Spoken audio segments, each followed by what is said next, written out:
All right, we're going to get this started. Greetings, fellow internet people. I am best known as Showtime, or Kirik, or apparently, as this channel is now being called, Showtime Kirik. And I'm going to be giving a review or an in-depth look now at the problems with the Nemesis expansion. I'll be hopefully doing some sort of observational overview of the game itself, and we'll have this observation game running in the background as well. So see if you can figure out what settings I use for most of my pre-generated empires. That'll be pretty fun. I'm not running any mods currently, but you know, never know. Future reviews, if I ever decide to do this again, we'll see. So anyway, because I know many folks will not want to sit and listen to this all in one sitting, I'll make a breakdown right here near the beginning of what's being discussed. So this is the first part, an introduction where I introduce myself and my bona fides, experience as well, the main arguments of the video. That's this paragraph, by the way. The first real part of the argument itself, though, focuses on the Nemesis espionage expansion and goes into great length about the topic. How long? About 40% of the video, give or take. Part 2 is my general complaints and other observations I've made. If you want to know my thoughts on like the population and the economy or other problems, this is where those are going to be. Part 3 is the new crisis feature. This one's actually fairly short. I don't have too much to say about this.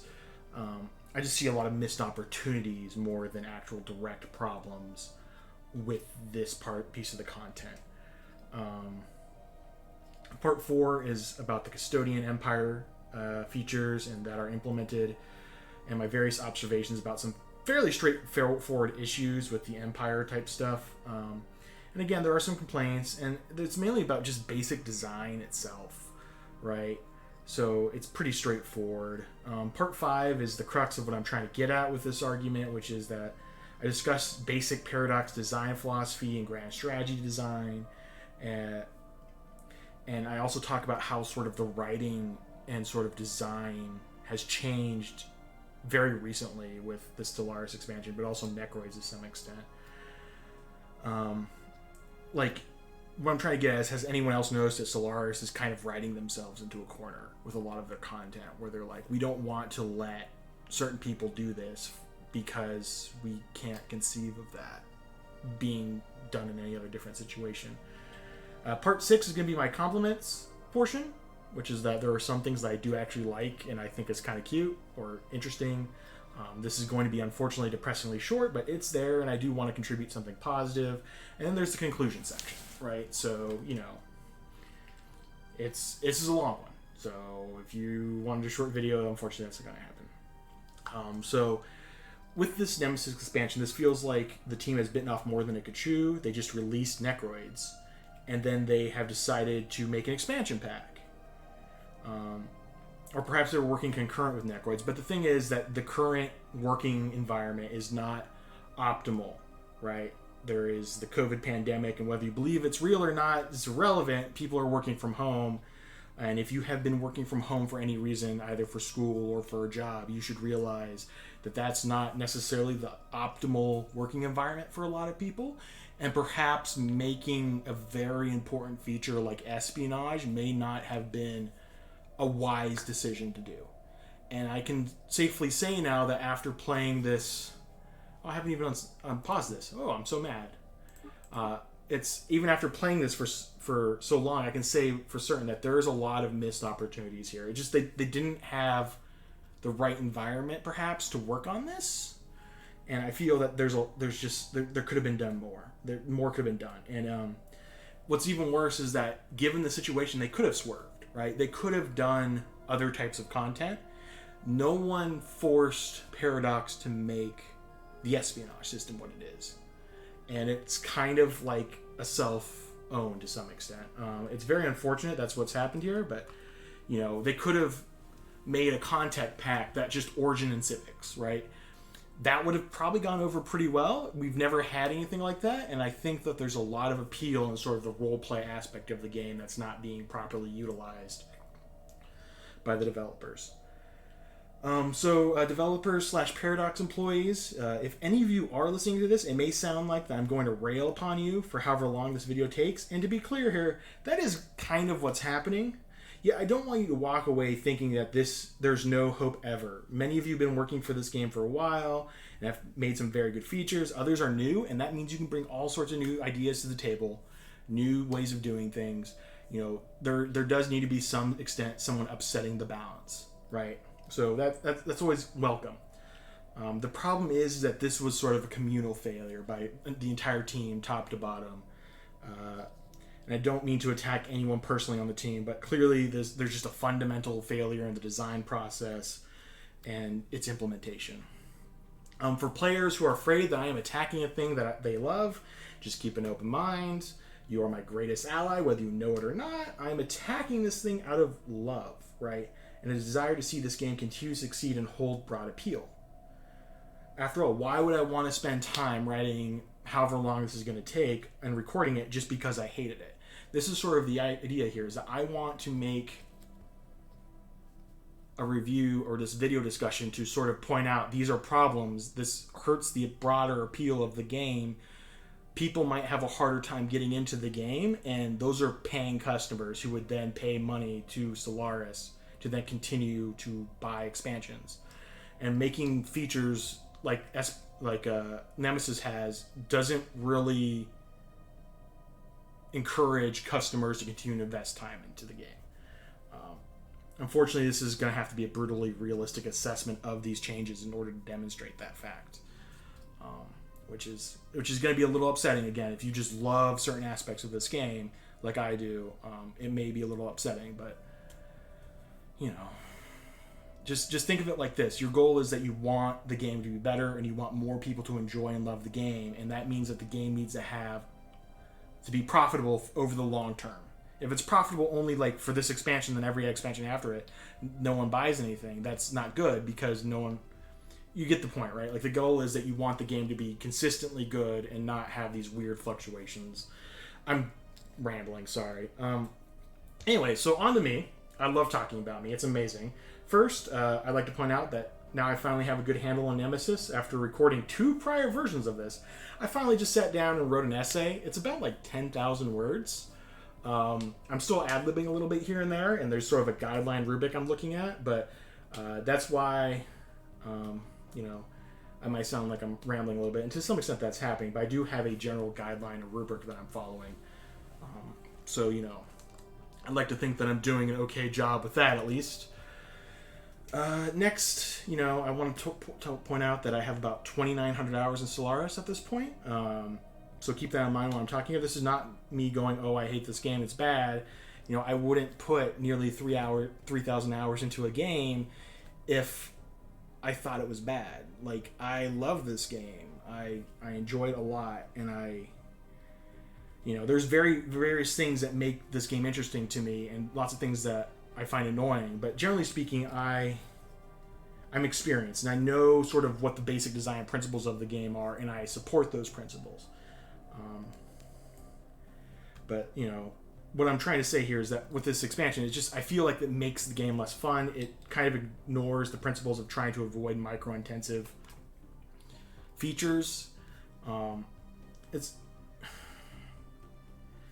also, it's not that I don't like change. I love new things, but it's more that sometimes a change is more onerous than it's worth, right? Things change, and you just gotta accept that fact. But that doesn't mean that all change is good. Sometimes, getting stabbed repeatedly in the stomach is a new experience and a change. It doesn't necessarily mean I want to be stabbed in the stomach multiple times. It's not that this is anything comparable to that, but still. Finally, this isn't the first time I've done sort of this style of review. I have made similar styles of arguments before. They've been questionably successful at times, but what's more interesting is that these prior reviews that I've done, they're scattered across the internet. Good luck finding them and under different account names. But every single change, in particular one for Stellaris itself, I suggested have been made.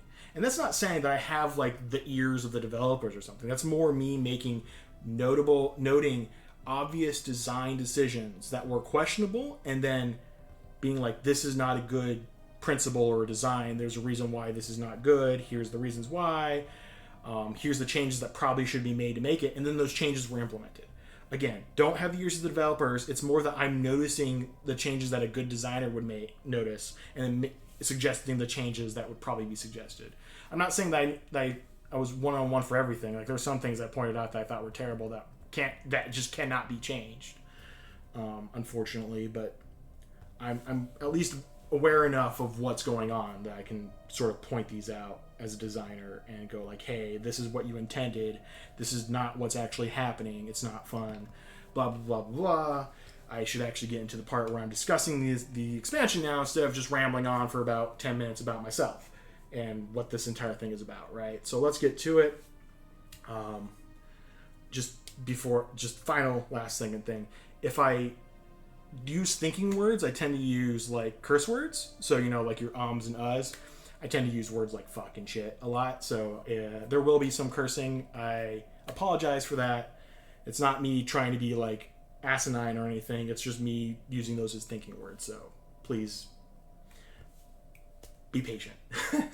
So, all right. So part one, we're going to name this one a failure of intelligence. We're going to be talking about the espionage system. So what did the developers and designers of Nemesis intend for this expansion to be? And what did it end up as? If you think the answer is like fun, interesting, depthful play, I'd argue you'd be kind of mistaken. If you're thinking it's going to be a robust espionage system, yeah, like I said, I think that's...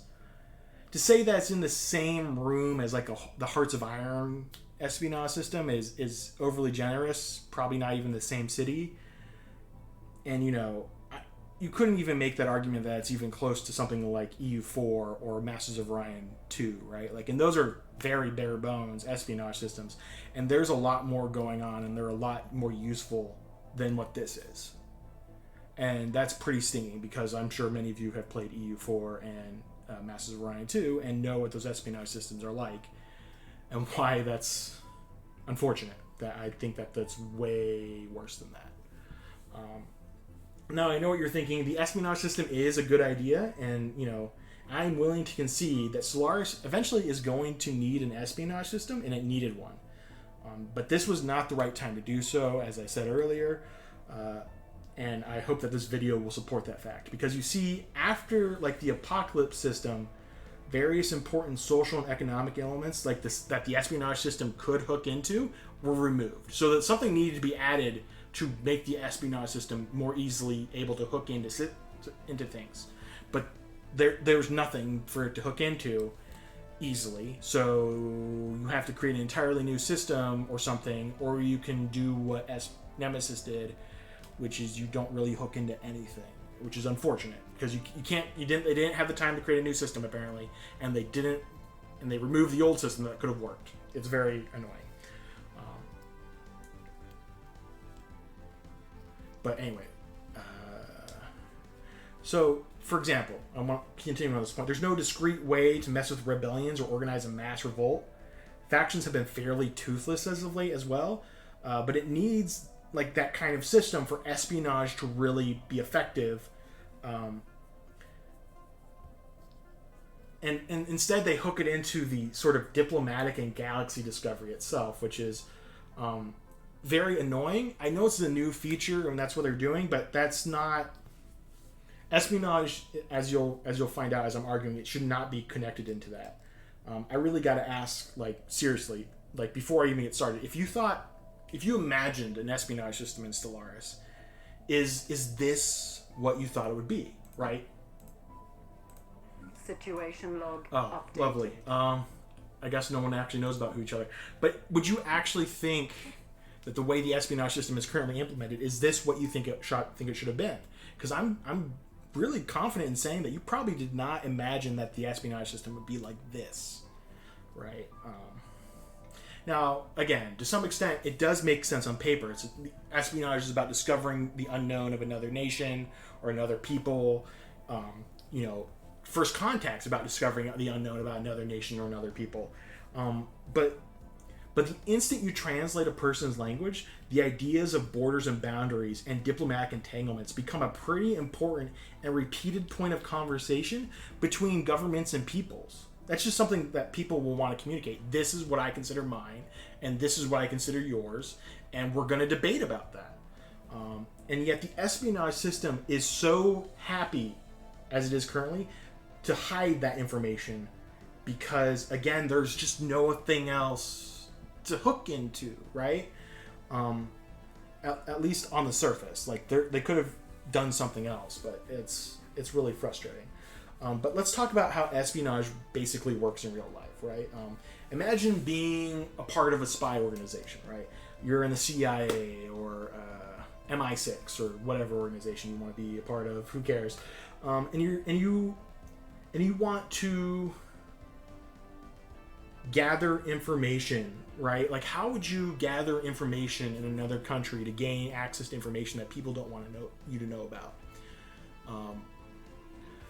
You could say that you could, infiltrate an ethnic minority, send some sort of aid, bribes, infiltration, bribery, hacking. What do you think is the easiest way and safest way to do that?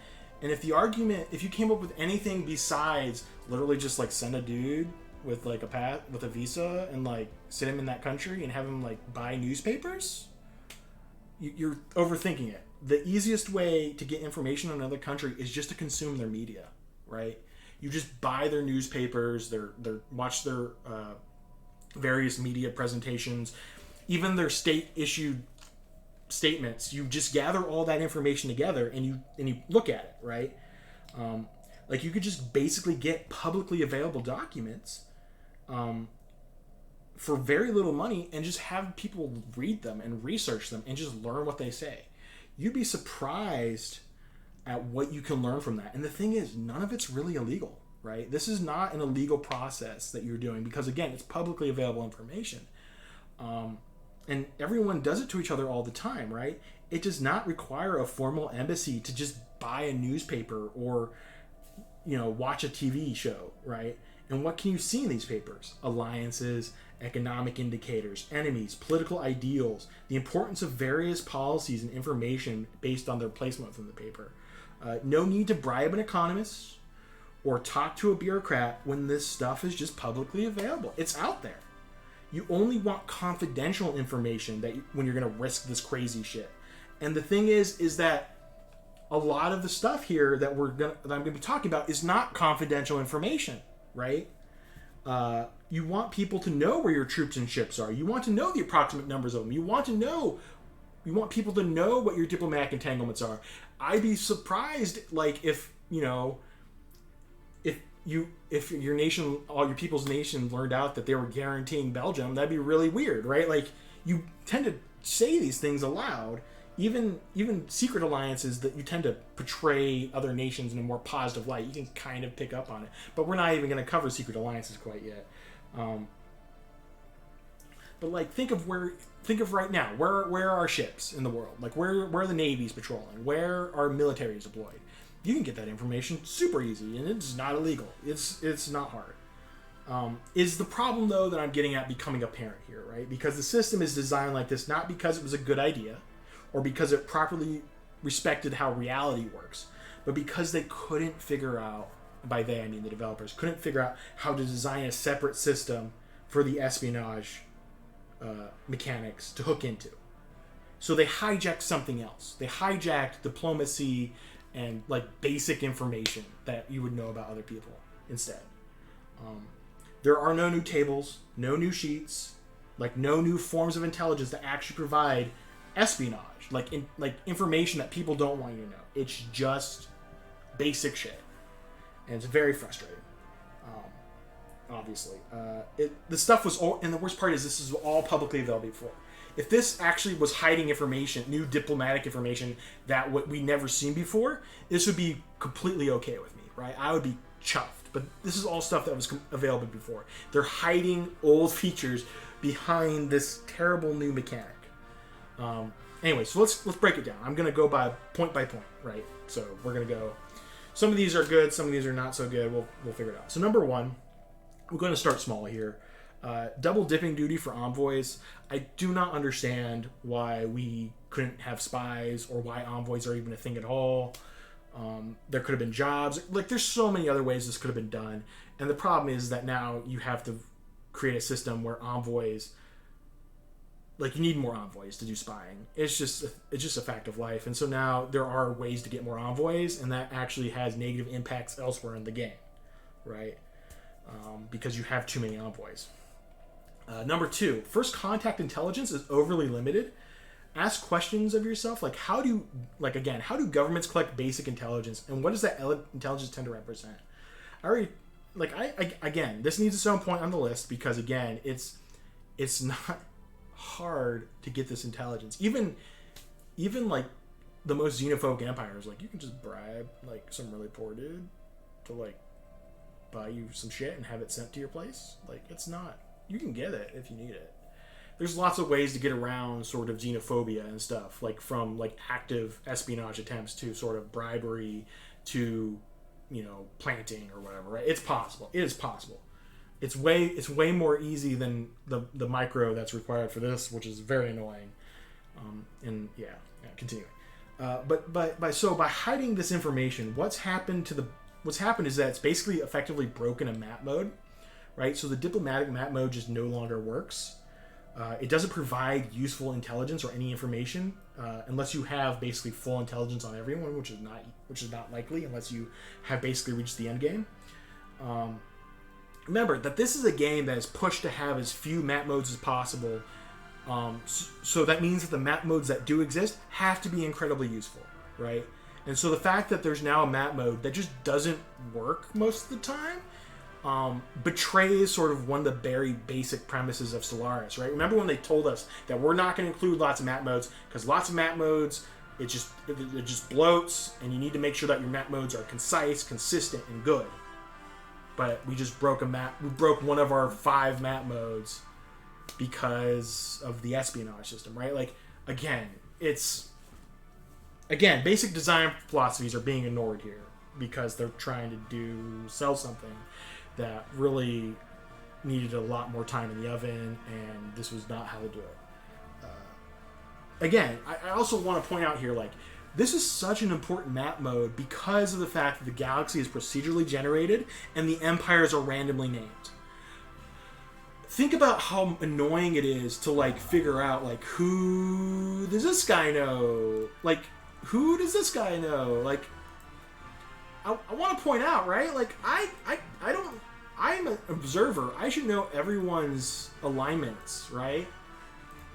And I can't see their diplomatic relations at all. And I have full intel because this map mode is that broken. I'm livid at this. Again, this is randomly generated map, and this map in this map mode is one of the only ways to quickly and accurately determine who's at war with who at a glance. It's one of the most tedious things on the planet to look at a war and then have to, like, pick out every single empire in the game by hand in order to get a sense of who's at war with who. This is not okay. Okay, your map mode has to work. Okay, this isn't like EU4 where France and Poland are in the same place. It's just such a basic feature, and I don't want to have to continue to do such a labor-intensive thing. Like this is just another tedious behavior I have to engage in because of this feature, and it's embarrassing. It is highly embarrassing that this is like this. And what's worse is they're like, oh, we fixed the map mode and made it so that's not giving you any more information that you shouldn't have.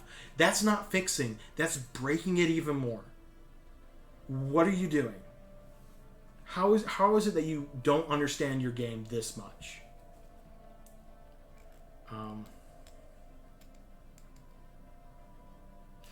It's just going against the basic design and philosophy of Paradox games for decades, right? It's a system that requires forced engagement. So we're on to number 4 now. In the espionage system, it forces you to engage with it. Again, this is... I understand that there's been some talk about, how we need to make our games more accessible. But one of the things that Paradox games have always consistently done is that you don't always have to fully engage with a feature to be okay, right? Like, you can get through most games by only kind of tangentially touching a feature or two. The espionage system should not be a completely necessary part of the game just to play the game, right? You have to consistently send spies to everyone all the time in order just to get basic information. Again, this information should have been publicly available, right? And, imagine playing in a game with this many empires, 34, 35 empires. You're saying that I have to send spies relatively often, maybe once every 20 to 30 years on 30 different empires? I have to continually micro this in order to make sure that I have up-to-date intelligence on 30 different empires. Like, even with the basic levels of espionage that you can research, that's still too much. Like, the fact that I even have to do it once is still too much.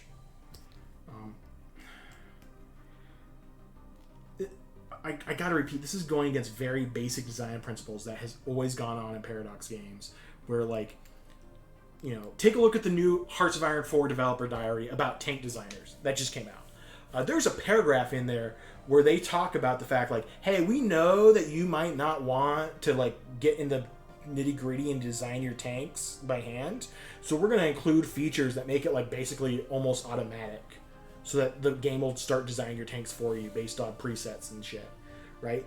They're surprised that people won't want to interact with a tank designer because that's cool as shit, right? But they understand that perhaps it's too much for everyone to expect every single person to fully interact with a feature, right? You shouldn't make it completely mandatory or necessary. It's like they are intentionally building in systems to try and increase automation and decrease micro as just sort of a feature of that system. Like, you can get as detailed as you want, but you don't have to. And yet, the espionage system, it definitely requires you to get as detailed as you have to, like, as possible, because otherwise you don't have agency in the game anymore. So now we're moving on to number 5. I actually kind of talked about this, but it's even the system is actually super micro intensive, right? So remember back in the day when everyone was upset that they couldn't control their planets, right? The super important part of the game, but one that could be automated, right? Like, if you wanted to, you could control your planets, and then after a while you could set them to automate and sort of finish things out. You can't automate espionage at all, right? That's if this system was ever going to be even remotely acceptable, it requires full automation of some extent, or some, like, high levels of automation. This game has always been about pushing to reduce micro in every single way, even against general popular opinion, right? We want to micro more. We want full control over planets. We want this. And the game's always been like, well, we're going to introduce a new economic system that's a little less micro intensive. We're going to allow you to build all of your planet. We're going to have sectors, and we're trying to get it so the automation's really good. We're going to spend insane amounts of man hours trying to make our automation good. And we have this new system that's the most micro-intensive system possible, and it's really bad, right? Like, and the benefits are questionable. You just get more information. You need that information, but it's like really frustrating, obviously. Otherwise, I wouldn't be saying this. Anyway, we're going to get on to sort of the contaminants of this sort of espionage system, right? The problems that sort of spring up now because of how it's so micro-intensive and all that. For example, so for this is 6, obviously, declaring a guarantee on someone now has to be approved by the guarantee, right? So the guarantor has to ask. That's stupid, let's be honest. Why is it like this? Because guarantees are hidden now, and that's why. You don't automatically know when someone else is guaranteeing another person. So in order to stop predatory guarantees, you now have to ask permission. I just want to point out that one of the most effective ways for a guarantee to work is to hide it. It's to not tell anyone, right? That's a great way to dissuade a person from attacking a nation that you want to protect, or you want to contain another nation. You stop them from attacking them by not telling anyone. Is that, does that make sense? Because it doesn't make sense to me. Again, so we now moved on to 7, right? So 6 was that you can't just give guarantees. 7 is the fact that guarantees are not public either, right? So, like, if you want to prevent another nation from engaging in an activity that you find objectionable, you have to tell people about your guarantee. That's the very definition of what a guarantee is known for. And every single person would be talking about their guarantee. We're going to move on to 8 because, again, this covers the same ground. Defensive pacts. Why are defensive alliances secret? Were they not, when they're not specifically targeted against a person or offensively aligned, which is not a defensive pact at that point, by the way, I just want to point out, a defensive alliance is meant to serve as a deterrent for war, and yet it doesn't serve a single purpose. It doesn't serve its sole purpose, which is that it doesn't deter anyone because it's hidden. It encourages war. It's a predatory alliance. You'd think that would run contrary to the nature of a defensive alliance, right? When you meet another nation, they generally speaking are going to want to advertise their diplomatic entanglements, right? Their guarantees, their defensive alliances, maybe their trade deals. We may not be allies with this guy, but we have really good relations. And if you piss off this Pope dude, he might do something mean to you. Like even that sort of thing is going to be public knowledge because that's useful for building your diplomatic credibility. It's useful for showing how dangerous you are and how dangerous it is to attack you. Hiding this information only serves to hurt you in the long run. There's an obvious cost benefit to these reveals, and the cost is often very bad for not revealing them. The benefits are usually very huge because you can force people to behave in certain ways and deter them, right? Your diplomacy, a strong diplomacy is enough to usually motivate people to behave in ways that you want them to behave. So hiding it is not in your best interest. And yet the system requires that you use espionage just to gain basic information to people, even though it's in every single nation's best interest to go like, no, this is who I'm allied with. You shut up and go away. Like, if you attack me, you're going to die. And that's the funny thing too, right? So I've just gone on about how guarantees and defensive alliances are super hidden for some reason. Rivalries are actually the easiest thing to find out about. And I want to point out that's backwards, right? So if there's one thing I could ever conceive of wanting to hide, it's who I hate and who I plan on attacking. Right? Think about that. Like, if I'm going to hide information from somebody, it's going to be who I actively want to declare war on. And yet that's the information that you can find out the easiest through this espionage system. That's insane. And the reason it's like that is because the AI doesn't know how to act or behave unless it knows it. So the AI isn't even really well programmed to take advantage of this hidden espionage system. So that probably means there's secret code. There's not secret code, but there's code in there that's like the AI has to kind of act like it doesn't know what's going on, but it really does, because otherwise the AI would not work. So they had to do all this weird programming and code shit just to get this shit to work. And it's just such a huge amount of work for a questionable benefit. So 10, I'm moving on to 10 now. When an ally is at war, you can't get a quick glance to see who are they at war with. So even if you have full intelligence on an ally, you don't know who they're at war with. Again, this is partly because the map is broken, which is dumb. But, theoretically it should be possible. People who are at war want to tell other nations that who they're at war with. It's about establishing clear delineations of boundaries.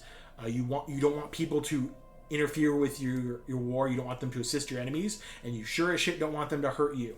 And so you have clear delineations of wars and boundaries.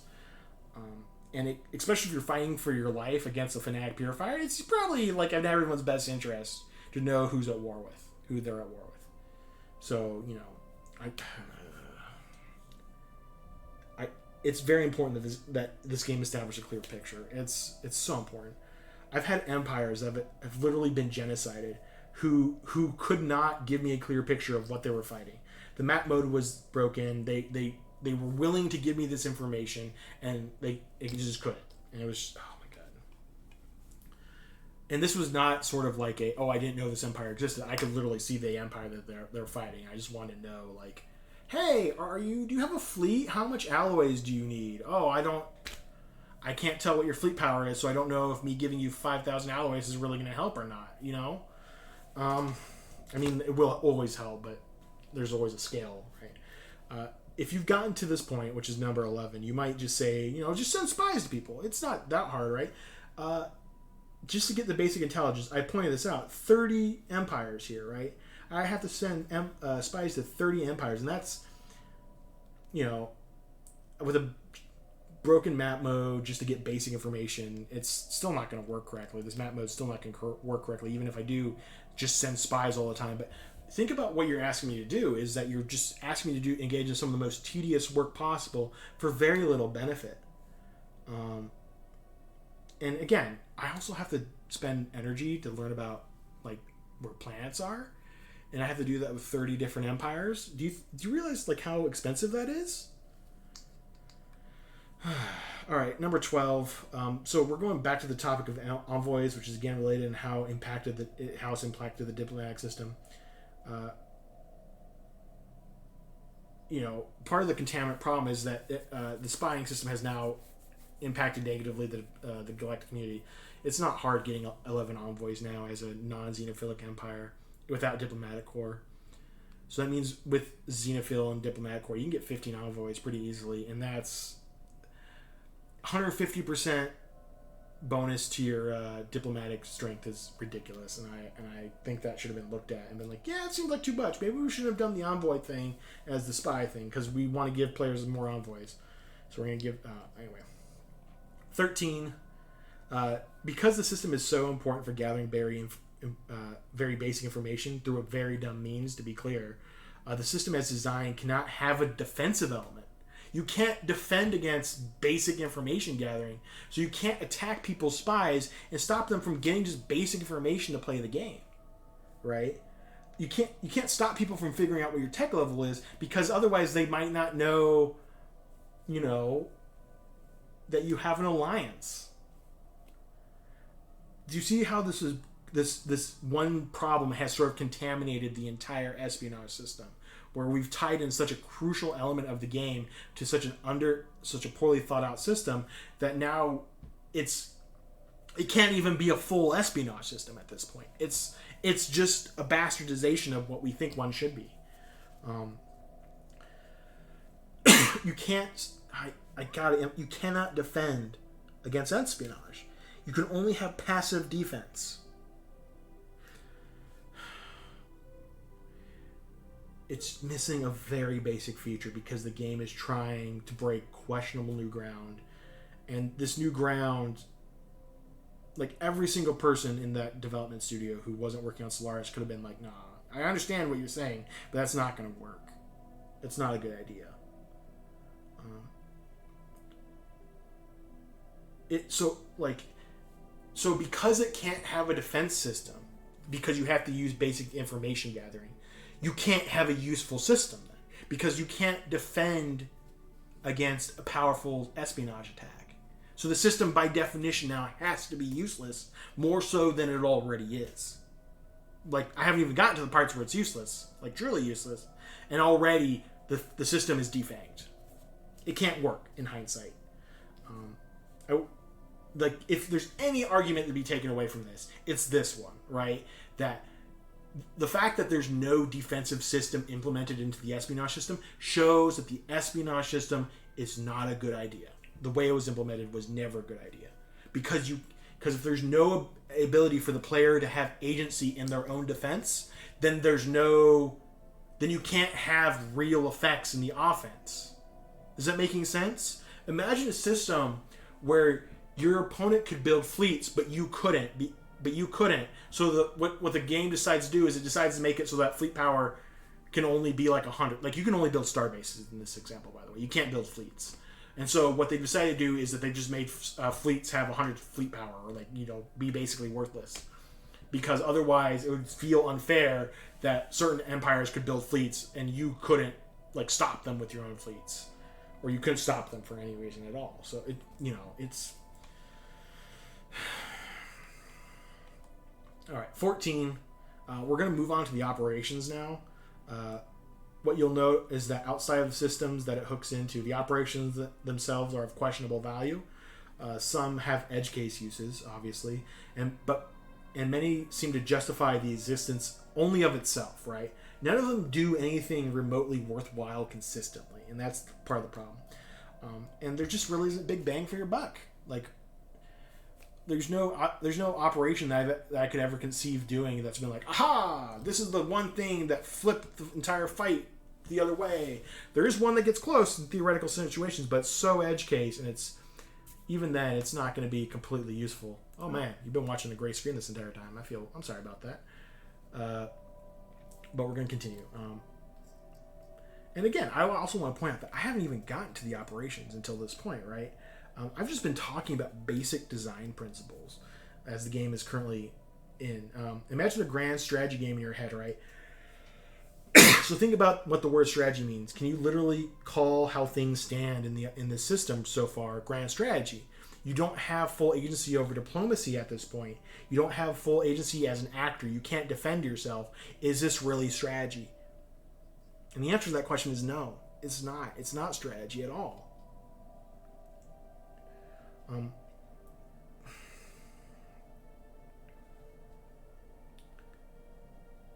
Like how the game is forcing the players into a reactive stance and not an active one. And even then, the reactive stance is not really reactive. The reactive stance is you're just trying to gather basic information. If you're actually using espionage offensively, I would argue that maybe you should be buying alloys instead, but, what do I know? I've only played this game a ton. So let's talk about the operations. Let's actually talk about them. So first is gather information. So I would state that this is actually the most useful information, which is unfortunate because it's also the most pathetic. It just gathers information. Keep in mind that you have to do this or send science ships to gather this information. You can't just have sensor contact with a planet, right? You actually have to go there with a science ship or use this espionage system, which makes no sense when you literally are on the border with that planet. You can see ships going in and out of it. You can get radio signals from their outposts. And yet you have to send a science ship there just to get basic information, right? If there's any indication that this was poorly designed, here's another, blaring feature, quote unquote, that's like, the galaxy's a mystery, but my sensors tell me there's planets there, but I guess no one's told my government yet, even though it's probably, we claim that system, you'd think they want to know about it. You can't claim systems that you don't know about, to be clear, but you understand what I'm trying to say, right? I'm about to murder that guy. So let's talk about smear reputation and spark diplomatic incident next. So I'm grouping these two together for a very simple reason. They should have been grouped together in the interface in the first place. They do very similar things. The war system isn't robust enough for a diplomatic incident to be worthwhile unless you're a pacifist. So generally speaking, you should just be doing these things to isolate a nation, which each do it in different ways, but really it's the same result. And so it just boils down to questionable usefulness, right? Individually, these are not useful, and it costs a decent amount of energy. So why aren't they just grouped together and kind of do the same thing, and then you can select the outcome that you want? So next we're moving on to establish sleeper cell. Now some of you might go, aha, this is the good one that you're looking for. You should establish a sleeper cell in every single nation that you are in, because it will cause you to micro less. So there's an operation that exists that I have to micro, so you can micro less at the same time, and it costs money. And it only serves to ensure that you are provided the basic information, which, frankly speaking, a regular non-sleeper cell academic or a kid on a study abroad program could provide. I have to do a sleeper cell. Can't I just do a foreign exchange program and send a 12-year-old kid and be like, hey kid, bring me back some newspapers, and that'd be pretty fucking sweet. But apparently, no, we can't have that. Can't do basic information gathering. Next, we can have extort favors, a less reliable way of getting favors when compared to just bribing a dude. Only useful if you cannot bribe the dude, by the way, who's the you're trying to get favors from. At which point, can I just like point out, like, just attack him or isolate him? Like, if you can't extort favors from somebody, smear them. Smear the crap out of them. Like, this is one of the few instances where, like, you would want to use a smear campaign. Just smear the shit out of them. Like, it's fine. Like, this is actually another operation makes this operation look bad. And that operation is not good by itself. And that's pretty sad. Because here's the thing. If you want favors, buy them. You should buy them all the time. It's way cheaper to buy favors and way less labor intensive than extorting them. Because you can buy 10 favors early on for like 2,000 alloys. This operation cannot give you 10 favors for 2,000 alloys. I can tell you that right now. Steal technology. So here are the things. Are you over the admin cap? Are you playing a Russia-style strategy? And are you wealthy enough to buy shit, but not so wealthy that you can't retool your economy to actually be good at science? Like, you're kind of like hemmed in. You can't remake things because you're making just enough money and just enough resources that you're amazing, but you're not making that much that you can't just completely rework it. Then if that's the case, steal technology is for you, because you probably have enough money to do this operation a lot. But remember that I've just made a bunch of like contingent statements of like, you have to be like these 4 very specific things in order for this to even have any chance of being useful, right? And that's kind of depressing. Keep in mind that you're going to have to be close enough in tech to these people for this even to work. So you actually have to have some technology, which again calls the question of like, you can't just like add more scientists and like remove some of the other. Okay, that's fine. Not enough admin cap. You can do it. Like, you could do it. Sorry, I'm gonna take a real quick drink here. My bad. I'm a little parched for talking for what feels like forever now at this point. Apologies about that.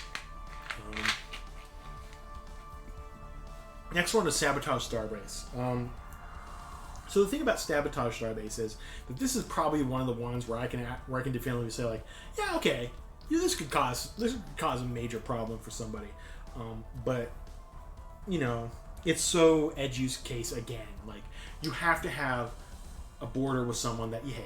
They have to have an amazing starbase that you need to destroy, and you have to have enough fleet power that you could beat the starbase and the opponent's fleet, but only if the starbase is damaged or disabled temporarily, which then calls into question, why don't you just build more ships in the first place? Because that would be more useful in the long run, because it would be then a law of large numbers where you could overwhelm the opponent. And then again, you also have to be bordering someone that you hate, and you also have to have only one border with them, so you can't sneak around the starbase. Are you seeing the problems here where we're just talking about one starbase? And if you're like, well, you can use it on a starbase that you don't border, well then at that point, what are you doing? Right? You just kill all the other starbases and then make peace and offer white peace, and there'll be one starbase, and you just attack that one starbase. It's fine. Armed privateers. So this is actually the one operation where I can unequivocally say like, yeah, you should just do this. If you have no other option, just do this all the time. It causes distractions. It hurts an opponent's economy. It doesn't actually have any long-term impact, unfortunately. And the privateers can never be that strong, but at the very least, it's okay. Like, I can't come out and say that it's bad all the time. It's sometimes it's useless, but it's not bad. I guess that's a glowing recommendation for this system. Crisis beacon. Generally speaking, I want the crisis to come to me. If it's not in my empire, I want it to come to me, because I'm the person best situated to fight it in the galaxy. That's not always the case, of course, and sometimes I will want to attract the crisis somewhere else, I guess. But generally speaking, you know, the crisis beacon only serves to upset people at me, and usually I'm good enough to fucking murder the crisis. If I'm involved in a war, I guess, with another person, I could see.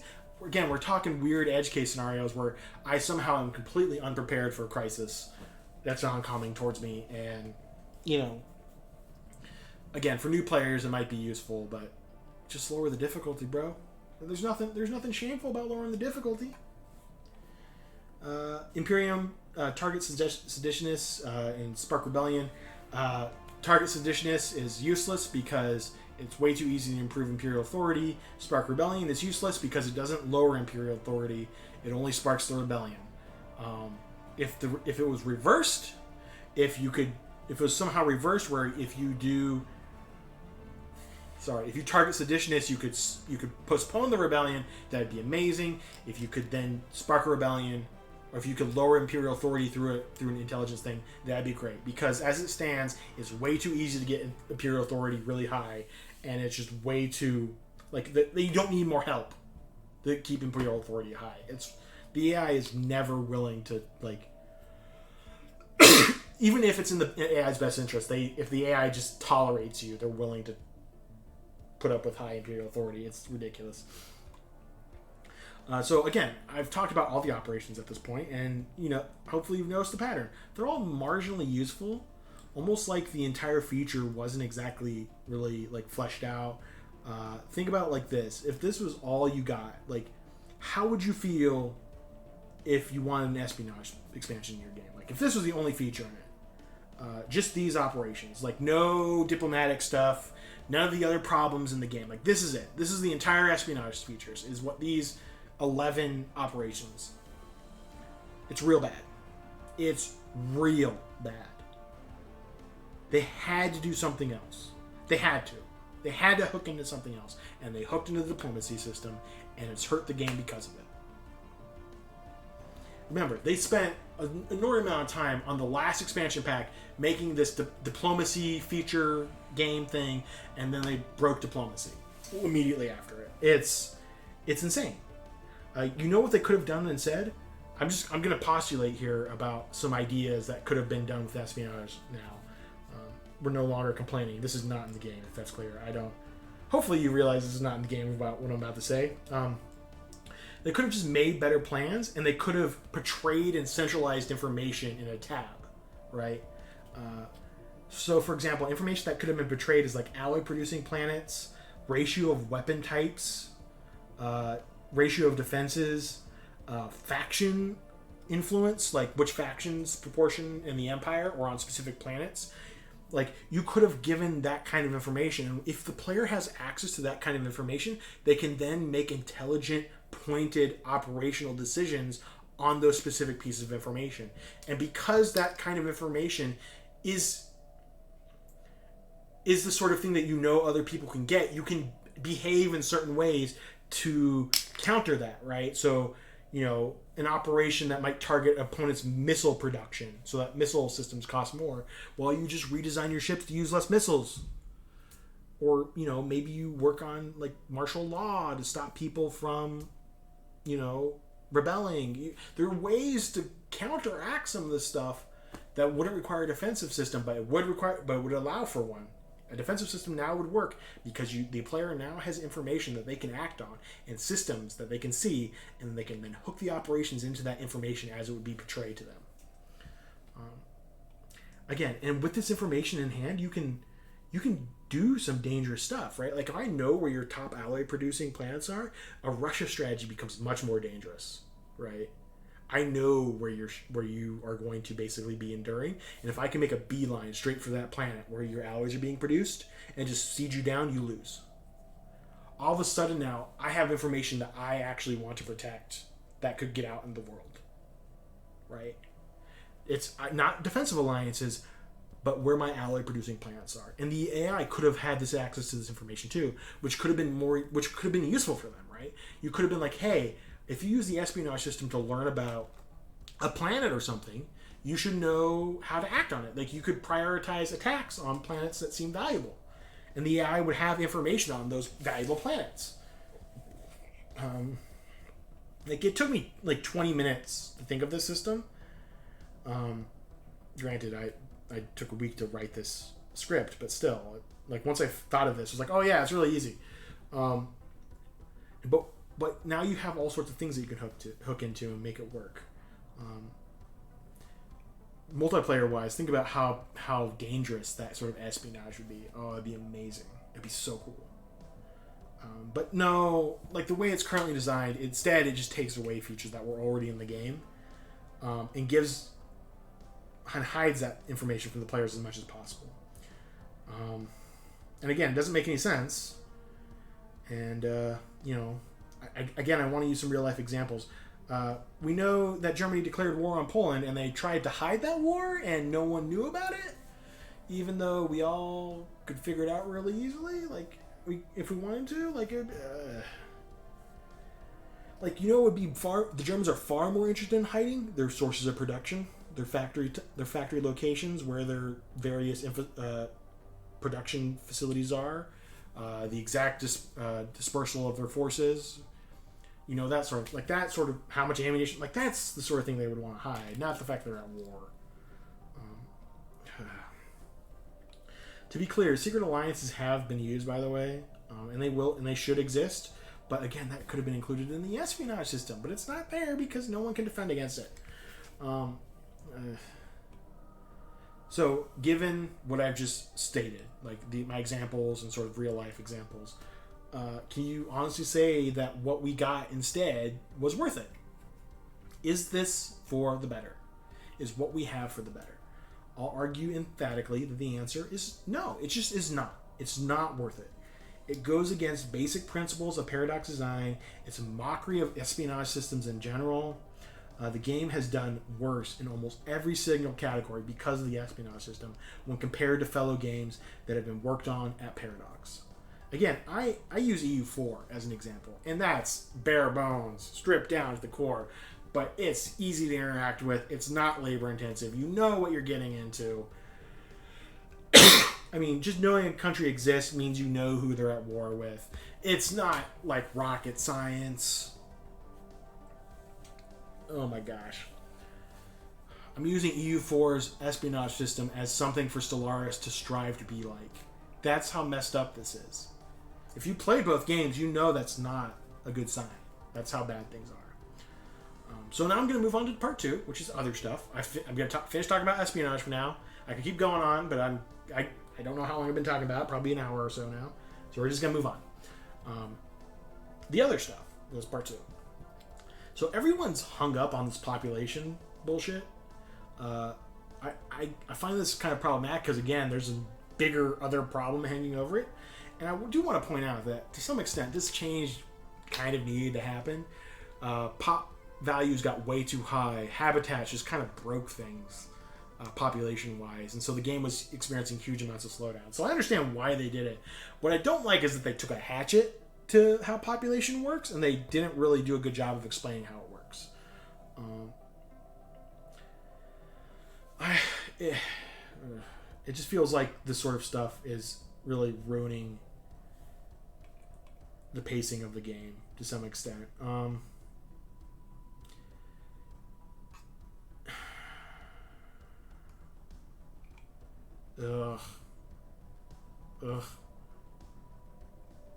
It's just really clumsy, to be honest. So 2, consumer goods situation isn't exactly enviable.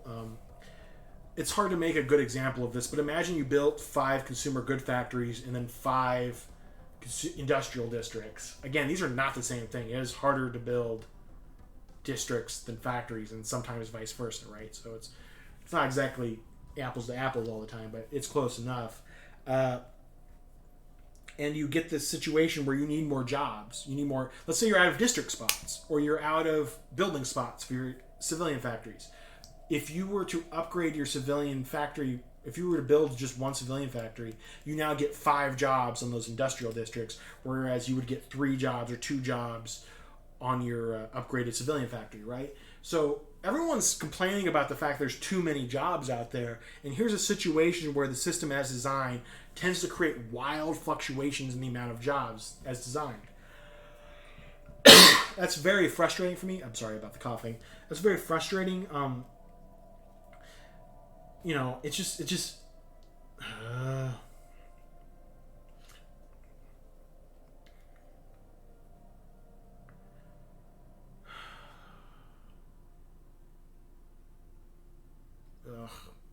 Sorry, I'm reading the script real quick to get a sense of where I'm at.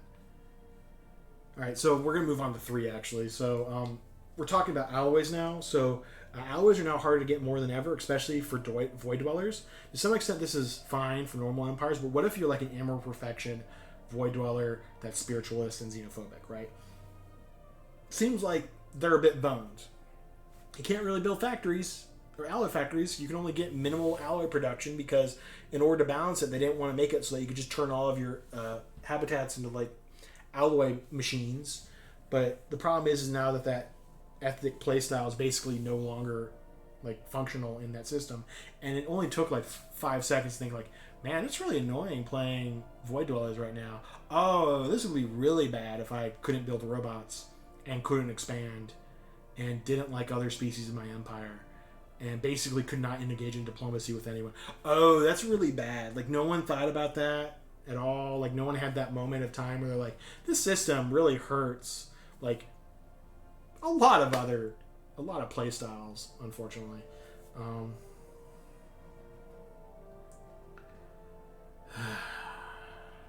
Again, it's a balance reason, I think, but like this goes way too hard in the other direction, and it doesn't feel like this was actually like a conscious balancing decision.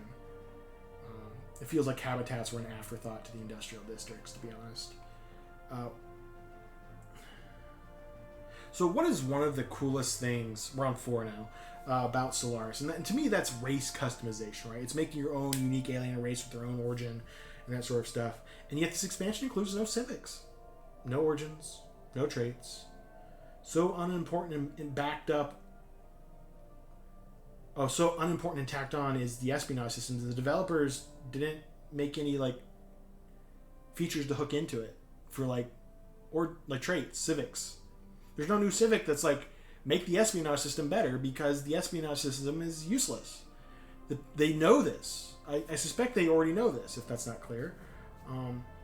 So they made some origins in a joke depth diary, and in hindsight, you're looking at that, and it's kind of in poor taste because it's like, yeah, one of those probably would have been worthwhile to include in here. They're all jokes and they're terrible, but you could have put one in there.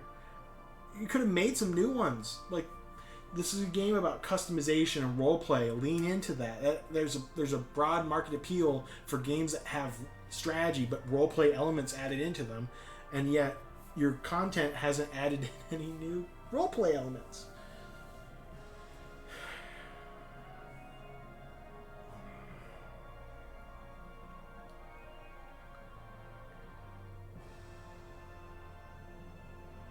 Like, if you're worried about the game running out of content, just make civics and origin packs out the wazoo. Like 5 origins, 5 traits, 5 generic civics, 2 new civic playstyles, and charge like $10.99, $14.99. Who gives a shit? I mean, don't overcharge. People lose their mind. But there's a great deal of appeal in that sort of packs and stuff, and people will buy it. And, like, it's not, like, you don't have to spend as much time working on this as making a new espionage system. And you still could have made money.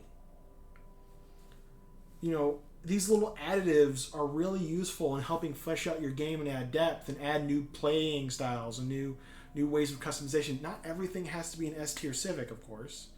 But just adding more depth to the galaxy is really important to me. And I find that this has done basically nothing for that.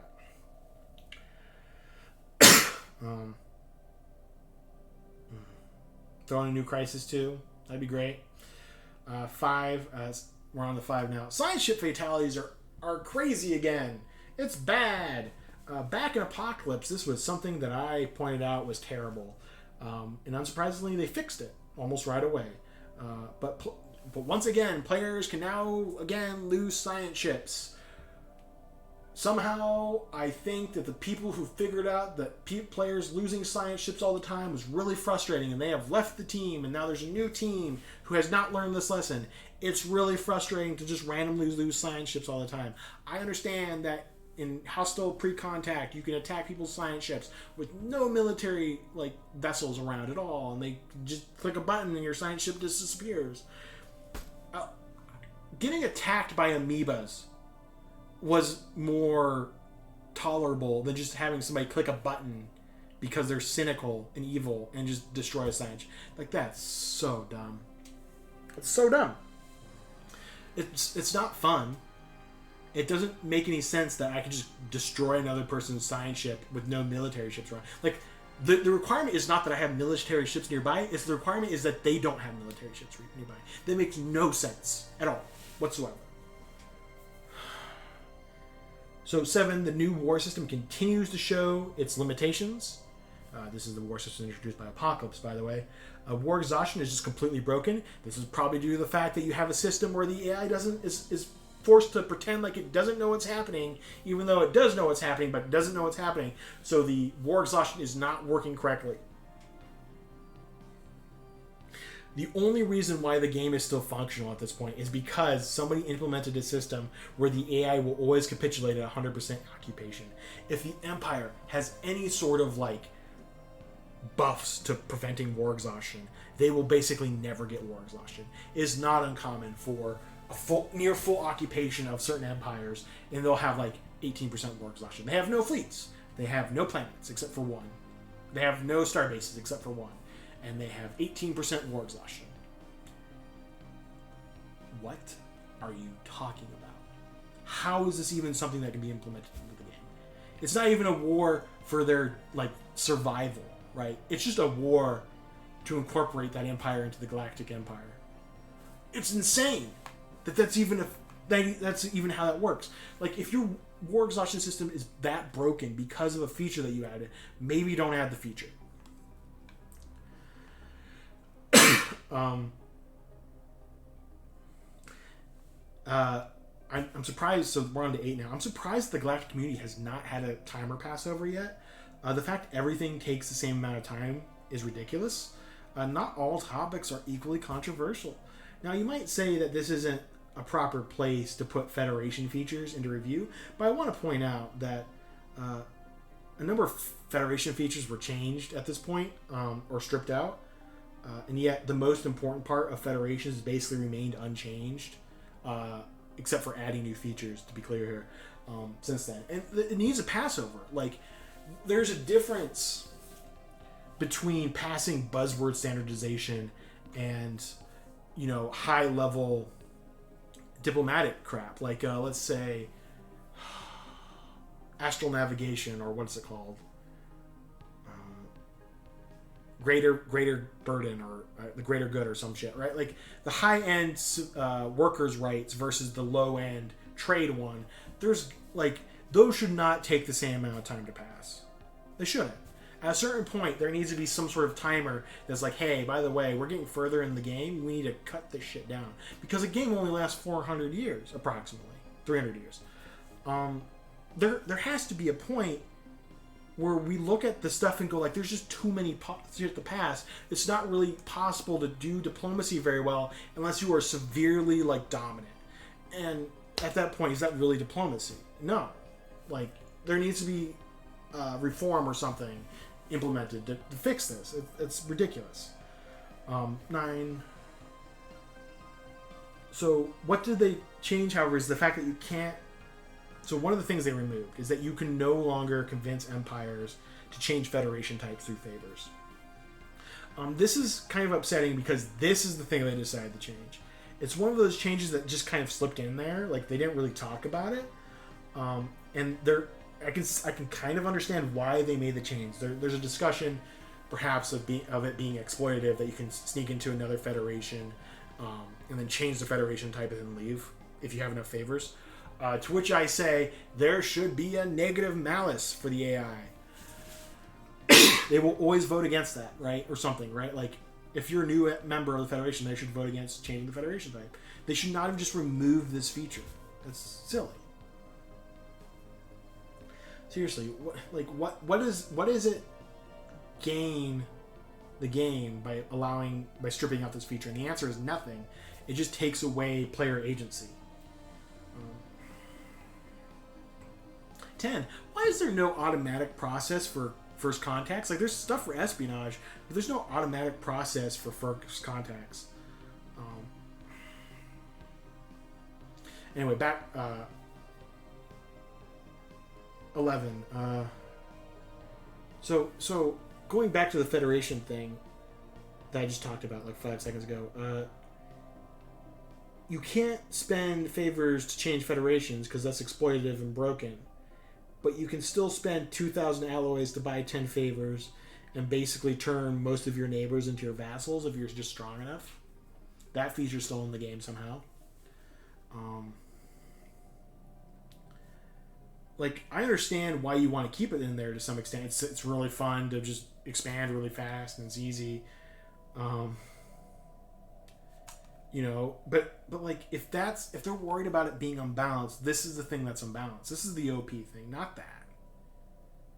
Right? And if you're not aware of how this works, if you have a nation that has negative 50 reasons or less to be your vassal, just buy 10 favors and then you can make them your vassal. It's really broken. If you play a diplomatic game, you can expand way faster diplomatically than you can militarily. It's actually pretty funny. So 11. So when the edict system was changed, the idea was that edicts were overpowered and everyone just kind of had them on at all times. So the solution was to reduce the amount of edicts you could use. That makes sense, right? And even an appreciated one. I like the idea that you can't just have all the edicts running out all the time. But then they nerfed them as well, to some extent. Like, this is two things that kind of contradict each other. Like, if they made it so that they nerfed all the edicts, that would make sense. So they cost more energy to use them. Or if they made it so that you can only use one good edict, that makes sense. But they did both. which doesn't make sense to me. Like, again, another pass through kind of needs to be made on the edicts, so that, like, you can add some of the, like, make the limited edicts better, and then add in some crappy edicts that are like the edicts that are in right now. Because right now, it's not really a decision of what edicts you're choosing. They're always the same edicts. The same ones are always the good ones, like, work shifts and espionage and grand fleet. Very rarely are you going to choose the other edicts unless you have something very specific in mind, and even then, like, the old ones were just better, and I would have just rather had use only one of the old ones because there's no downside. I don't have to do math to figure out if it's a benefit or not. But so finishing this section off, I just want to say that these are a number of changes that, generally speaking, were ill-advised. Either in their implementation or justification, right? Or lack thereof. And yet, in some ways, these changes are also kind of at least offensive to me. Because at least they feel like they're trying to address parts of Stellaris on their own, like, merits and level. They aren't actively trying to justify their own existence. They're trying to interact with Stellaris in an earnest, honest way. It's not some cynical cash grab like, say, an espionage system, right? Yeah. We're going to move on to part 3, which is a crisis of a feature. So I actually have the least amount to say here, as I've said before, about this part of the game. Not because I think it's a well-designed feature, but honestly, it seems more like modern bait, right? Here's a template you can copy over and over and over to your other mods. It feels like it was designed with this one playstyle in mind, the crisis feature, and it doesn't have any depth. It doesn't make any sense in many contexts. Like in a multiplayer game, you'd either have to be winning really badly already or so desperate that you're going to use it, and that's going to expose you to some crazy amounts of risk. So it's crazy. And like if somebody uses it, then you also probably need to use it so that you can keep pace. It's and I want to point out that this is a consistent pattern with a lot of these features. It's just a feature focused around war again. But not like Empire customization through war. It's just a war feature. And it only takes one ascension perk as well, which is kind of ridiculous. Even though there clearly is a perk that should go before it called Galactic Contender. And this perk is about star-eating and galaxy destruction and not some sort of cool themed like crisis based on your ethics or behaviors. It's like, for example, imposing galactic homogeneity, imposing ideology, imposing rapid mutations. Like, take your pick, make something up. Because this is what the devs should have been doing, is making various crises based on your behaviors, but they didn't. And it'd be this. I would be much more tolerant of this feature if it was a mid-game style crisis instead of an end-game one. End-game is about galaxy destruction. Mid-game is about galaxy control. So this feature is very one-dimensional, and it basically ruins the pacing of the game. If you want a galactic custodian in 2280, pray that somebody else becomes the galactic crisis, because guess what? You now have a galactic custodial fleet before the Great Khan even awakens. Isn't that insane? Like, compare the benefits of becoming a custodian versus becoming the crisis. The custodian is so much better, right? It's half price ships that you can build up to 200 of or 400 of, and you can just murder face. The crisis gets slightly better ships, but only after a while, and basically it has to expose themselves to crazy amounts of risk for little benefit. And like, to some extent, I'm just looking at this being like, man, this feature makes you only hope that that you're already snowballing, because otherwise it's bad, right? You have to be winning already for this feature to make any sense. And at which point I'm going, well, I'm already winning. Why would I want to destroy the galaxy? It seems like I'm going to win anyway.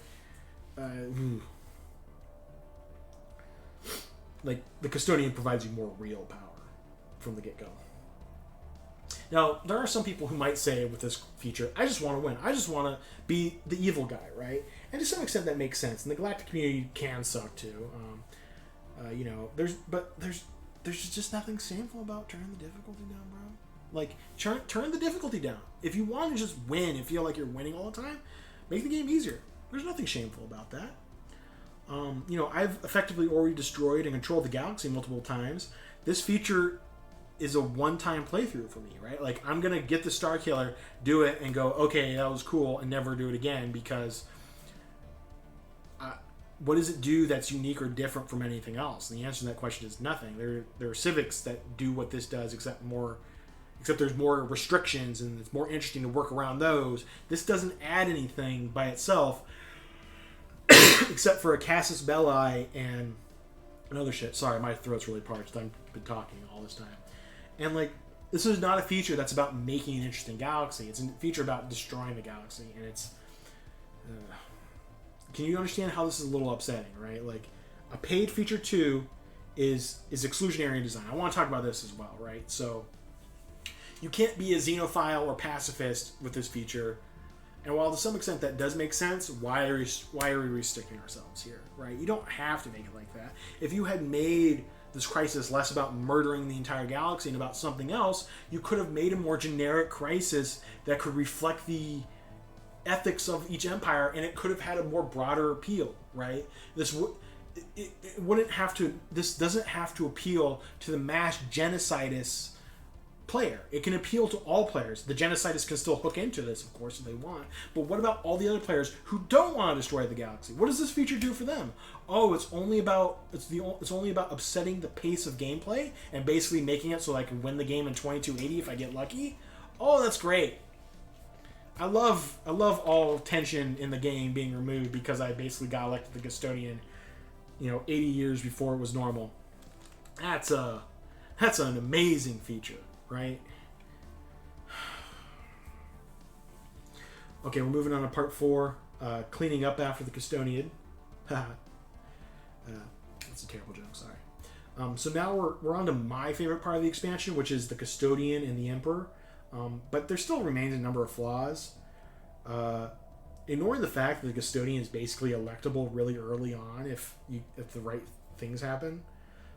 And ruins the pacing of the game completely. It is an interesting concept. On the one hand, there's the custodian defense fleet, and then there's a bunch of policies that feel like they could have been made by botters.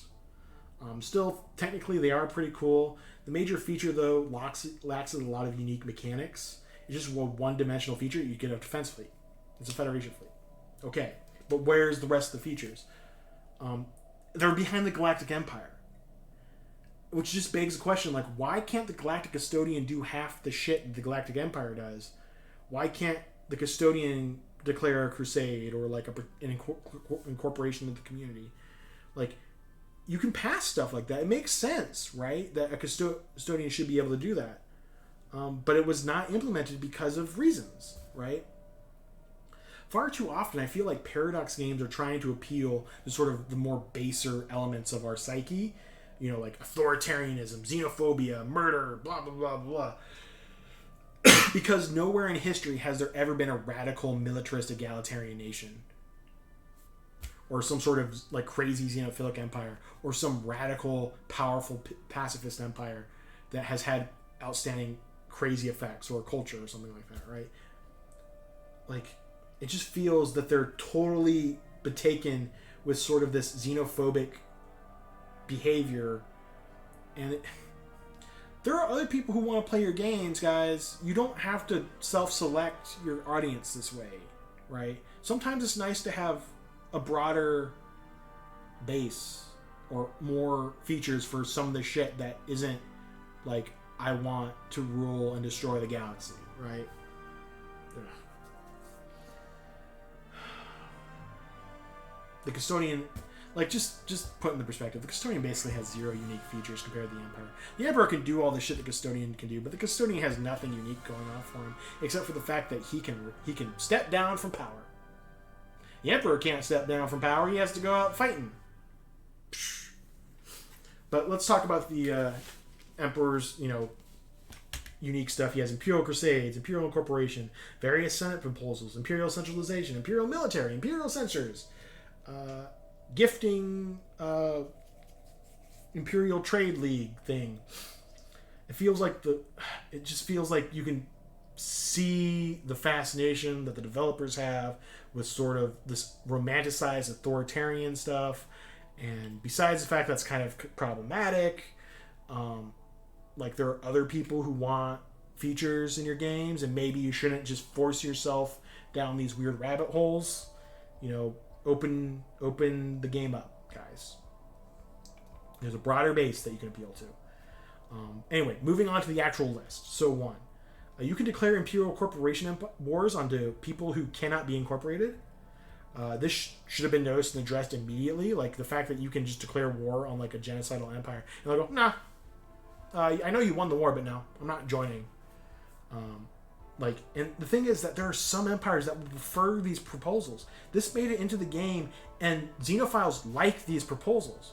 So they will propose to attack certain empires that scare them, which makes sense, and then they prefer that the proposals be to incorporate them, not destroy them, which also makes sense. So that means that pacifists and xenophiles will suggest crusades or incorporation wars against empires you can't incorporate. And sometimes that will pass. It's insane. So crusade. So this is the crisis style war where basically you fight to the death. So if you are at war with a nation you're trying to call a crusade on, and the crusade passes, they don't get called into the war. The vote restarts, right? So basically, until your war is over, or the crusade war, the person who's crusading against the Emperor wants to crusade against, that the Emperor's already at war with, until that first war is resolved, the crusade will stay on the Senate floor indefinitely, basically going through the passing or process until either it's rejected or the war can actually be declared. Again, this is one of those things with the new war system where it feels like there should have been a way to bring in people into this war, into your current war, if you pass a crusade. Like, that should have been something that could have been done. It's just very frustrating. What is going on with this guy? Also, I do want to point out that the Empire doesn't seem to understand how Imperial alliances work very well. When they declare war on targets, that Empire doesn't understand how vassals work very well. And furthermore, if you get declared war on, if your vassal gets declared war on and you're the Emperor, you're the leader of that war, right? But you're not the one who got declared war on, because the game won't treat it like you got declared war on, even though in every other circumstance, your allies would normally be called in, right? So in a normal situation, if your vassal gets declared war on, you get to call in your defensive allies. That's what normally happens. But with the Imperial thing, the Empire's not called in. There's no consistency here, right? It has to be one or the other. It can't be both. The game has some small graphical glitches with the zooming in and out with the Empire. So if you're the Emperor, everything's outlined in red. Some empires will just flip red. The map's broken. Again. 5. I made a point earlier in part 2 and 1 that there just needs to be passovers for galactic law. There should have been some sort of reform here. Either the custodian or emperor could have done it to expedite the process at the very least. The fact that this was not included, like, this is a very basic and straightforward feature. It would have made things a lot easier. and it could have allowed more players to interact with the galactic community, right? Like if there was a reform based on like more people voting for something or not, so it goes faster, that'd been great because every player can participate in that. But instead, they want to focus on monopolization of power in one person's hands, which is that's okay. But like, I would like features to have more appeal and broader interactions with the general player base, right? So if I'm a senator and I'm not the galactic custodian, I would still like to have some sort of impact on voting somehow, besides just bringing something to the table or vetoing. I would like to have some participation beyond just what the powers stated are, right? Like if there's a lot of empires voting in favor, then the timer will be reduced, and there's a lot of empires voting against, the timer will be closer to normal, like something like that, right? Like, hopefully that makes sense. So on the 6, you get discounted ships for the custodian fleet, which makes sense, and discounted ships for the empire fleet at first, but you can get free ships at this point. Like, this is something that can happen here, that their ships are basically free. You just pay rare resources. And the fact that this is even in the game, like, just crazy. Like, come on. I mean, there has to be someone who looked at this and went, this is not balanced, this cannot stay, this should not be like this. And yet, here it is. There's, like, the money doesn't even come from, like, an Imperial Reserve bank or something. It's just free. And that's insane. Oh my gosh. Oh my gosh. 7, as it stands, the galaxy just isn't willing to undermine Imperial authority. If the Emperor isn't a complete maroon and like a complete asshole, you can just play respectfully and not murder everyone, and you will stay in office. You will get to Imperial Authority 200. It is not hard. The only way for somebody to vote against you is if you have directly hurt them, right? So if you have territory that you stole from somebody else, they will vote against you. Even though it's in their best interest to vote for you, they will vote against you. Whereas empires who's in their best interest to vote against you, if you haven't hurt them, they will still vote for you. They will still vote to support the empire, which is ridiculous because that's the opposite, right? Like, the AI doesn't work right.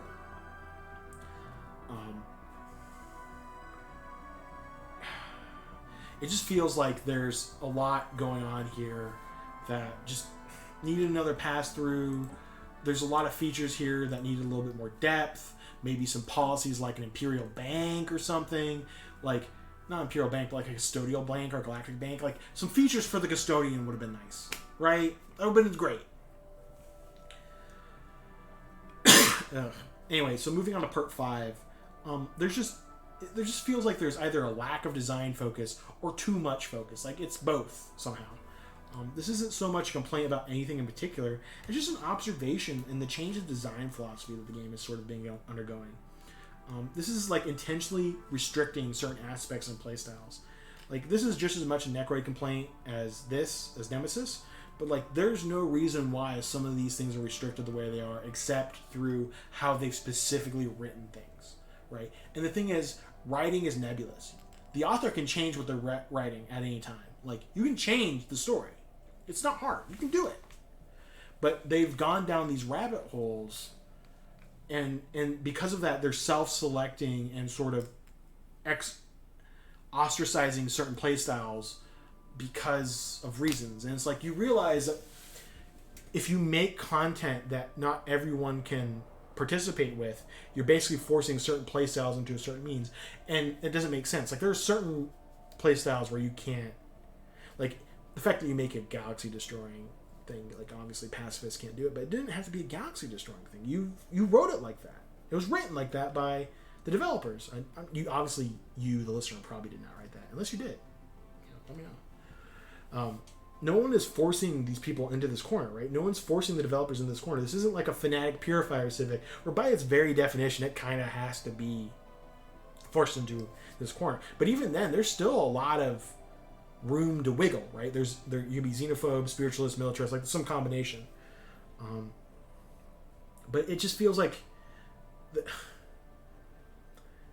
the lack of ethic and civic flexibility in the design decisions for the new content is like the way it's embraced. It's because either it's too hard to think of a way to write it that they can't do it properly, so they just force themselves down this hole, or like I don't understand why they're doing it. Is it because of balance? But it can't be because of balance, because they just made a feature where they literally give away 800 free ships, dude. Like, so I'm very sorry. I really mean this. Like, I cannot apologize enough about what I'm about to say. But is it just a lack of imagination?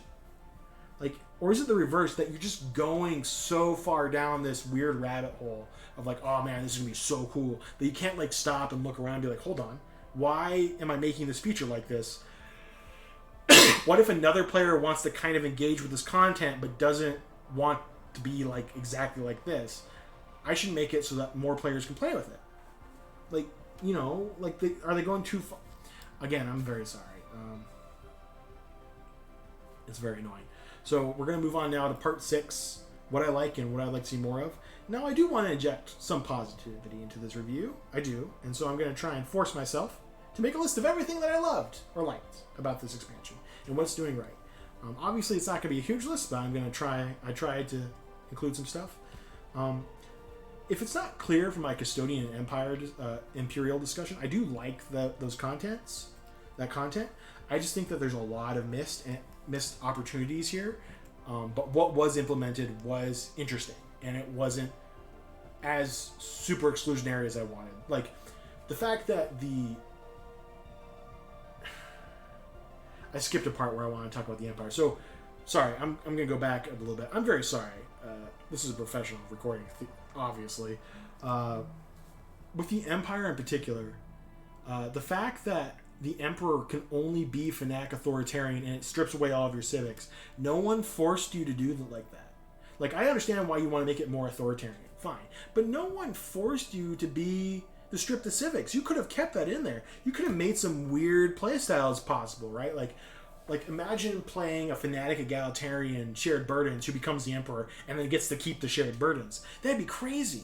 I would love to play a game like that, right? That'd be so cool. But no, we can't have fun things because we're going too far down the rabbit hole of the fact that the Emperor can only ever be evil. We only want to phrase it like Star Wars Galactic Emperor. We don't want to allow players to have some nuance in their behaviors.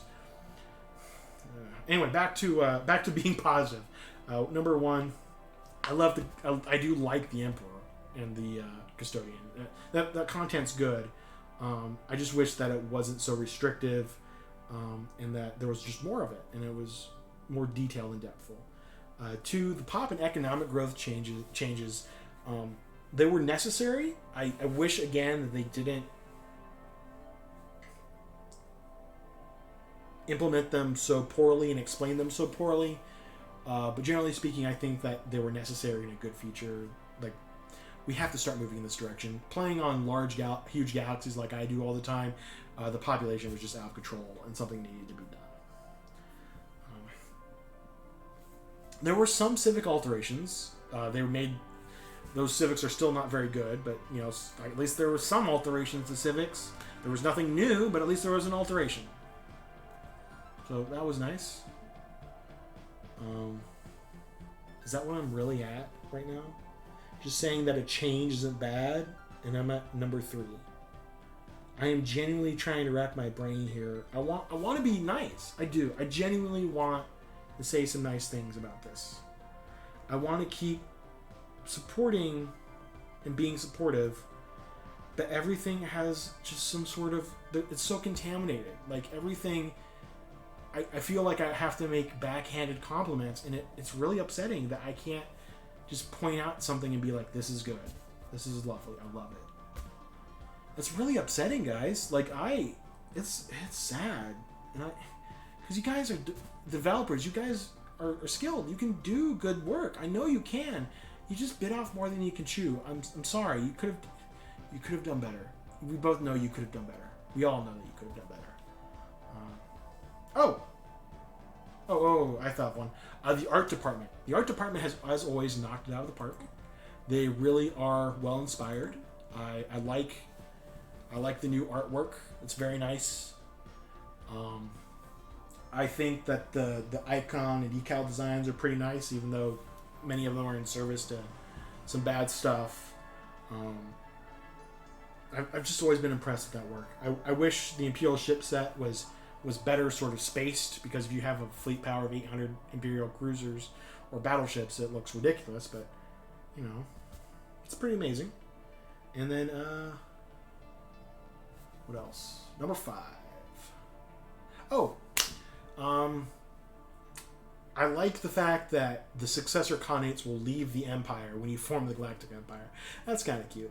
That's kind of funny.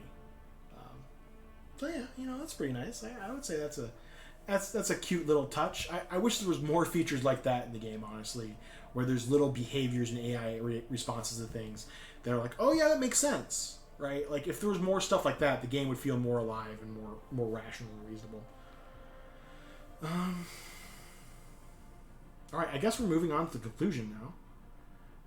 Before I truly finish, I do want to say that whoever is in charge right now, you need to do like a lessons learned meeting and try and include Martin Anward in on this, like genuinely, like even if he's not working there, I think he's still working there, but like call him up and be like, listen, we need your help, and have him lead the discussion. I'm very sorry to say this, but I feel like the project has derailed at this point.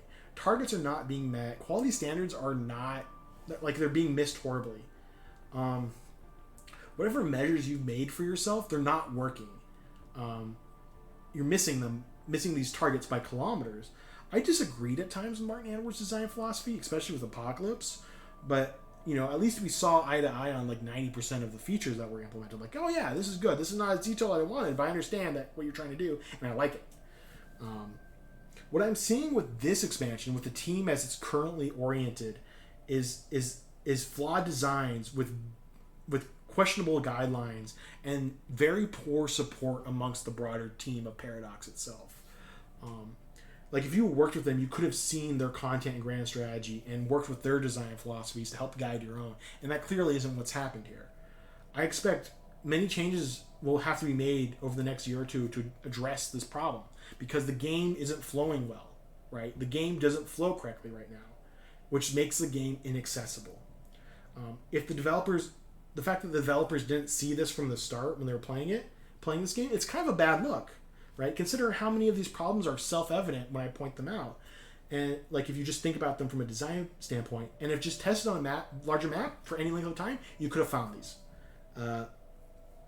It makes me wonder why they were implemented. Like maybe they knew.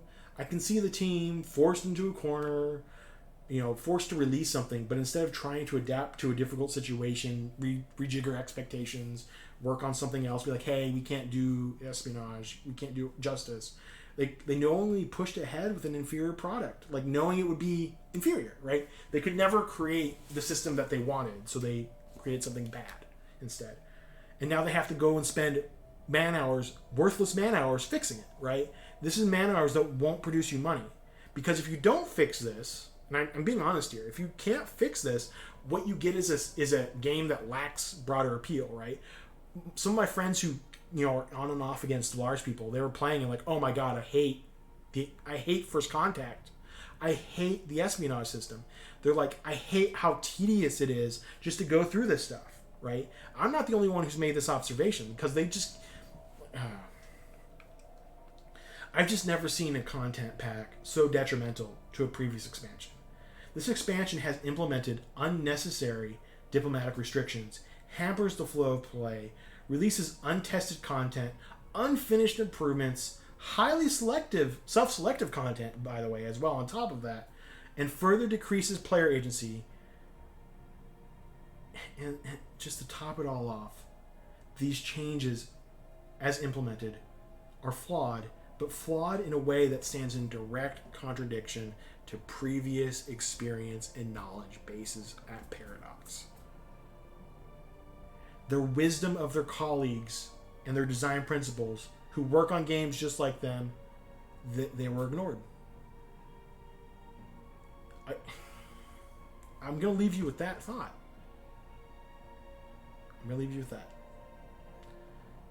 All right. Well, this is Showtime Kirik. I've been talking now for nearly, but around 2 hours. It was good. Wish you all the best. Here's hoping that Stellaris has a long life. I'm worried about that right now.